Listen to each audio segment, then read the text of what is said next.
നമസ്കാരം. കേരളത്തെ ഞെട്ടിക്കുന്ന വാർത്തയാണ് ഇന്ന് രാവിലെ മുതൽ പുറത്തു വരുന്നത്. വയനാട് കൽപ്പറ്റ മുണ്ടക്കയിലുണ്ടായ ഉരുൾപൊട്ടലിൽ 1 വയസ്സുള്ള കുട്ടി ഉൾപ്പെടെ 8 പേരുടെ മൃതദേഹങ്ങൾ കണ്ടെത്തിയിരിക്കുന്നു. മരണസംഖ്യ ഇനിയും ഉയരാനാണ് കൂടുതൽ സാധ്യത. നേപ്പാൾ സ്വദേശികൾ താമസിക്കുന്ന സ്ഥലത്താണ് മണ്ണിടിച്ചിൽ ഉണ്ടാകുന്നത്. പ്രദേശത്ത് ഇപ്പോഴും ശക്തമായ മഴ തുടരുകയാണ്. രക്ഷാപ്രവർത്തനങ്ങൾക്കായി എയർഫോഴ്സിന്റെ 2 ഹെലികോപ്റ്റർ സുളൂരിൽ നിന്ന് എത്തിയിട്ടുണ്ട്. എയർലിഫ്റ്റ് ചെയ്യാനാണ് നിലവിലത്തെ തീരുമാനം. സംഭവ സ്ഥലത്ത് ഉരുൾപൊട്ടലിൽ രക്ഷാപ്രവർത്തനങ്ങൾക്കായി കണ്ണൂർ ഡിഫൻസ് സെക്യൂരിറ്റി കോർപ്സിന്റെ 2 സംഘം വയനാട്ടിലേക്ക് പുറപ്പെട്ടിട്ടുണ്ട്. 16 പേർ മേപ്പടിയിലെ സ്വകാര്യ ആശുപത്രിയിൽ, അതായത് സ്വകാര്യ മെഡിക്കൽ കോളേജിൽ ചികിത്സയിലാണ്. ഇന്ന് പുലർച്ചെ 2 മണിയോടുകൂടിയാണ് ഉരുൾപൊട്ടൽ ഉണ്ടാക്കുന്നത്. സംഭവം നടന്ന ഉടനെ സംസ്ഥാനത്തെ 5 മന്ത്രിമാർ വയനാട്ടിലേക്ക് തിരിച്ചിട്ടുണ്ട്.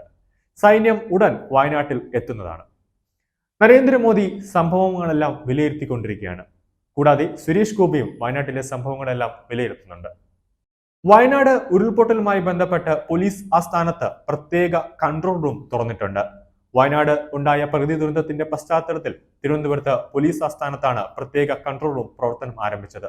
24 മണിക്കൂറും പ്രവർത്തിക്കുന്ന കൺട്രോൾ റൂം ആണ് ഇപ്പോൾ പ്രവർത്തിച്ചുകൊണ്ടിരിക്കുന്നത്. ദുരിതാശ്വാസ പ്രവർത്തനങ്ങൾക്ക് നേതൃത്വം നൽകുന്നതിന് ഉത്തരമേഖല IG-യും കണ്ണൂർ DIG-യും അല്പസമയത്തിനുള്ളിൽ വയനാട് എത്തും. പ്രവർത്തനങ്ങൾ ഏകോപിപ്പിക്കാനായിട്ട് ക്രമസമാധാന വിഭാഗം ADGPക്ക് സംസ്ഥാന പോലീസ് മേധാവി നിർദ്ദേശം നൽകി കഴിഞ്ഞു.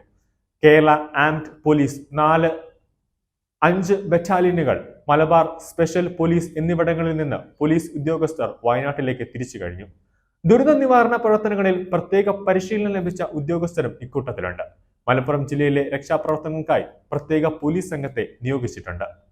പോലീസ് ആസ്ഥാനത്തെ കൺട്രോൾ റൂമിൽ ലഭിക്കുന്ന വിവരങ്ങൾ അപ്പോൾ തന്നെ ദുരിത ബാധിത പ്രദേശത്തെ തിരച്ചിൽ സംഘങ്ങൾക്ക് കൈമാറുന്നതിന് ആവശ്യമായ നടപടികൾ സ്വീകരിച്ചിട്ടുണ്ട്. ഇതിനായി കൺട്രോൾ റൂമിൽ ആവശ്യത്തിന് പോലീസുകാരെയും വിന്യസിച്ചിട്ടുണ്ട്.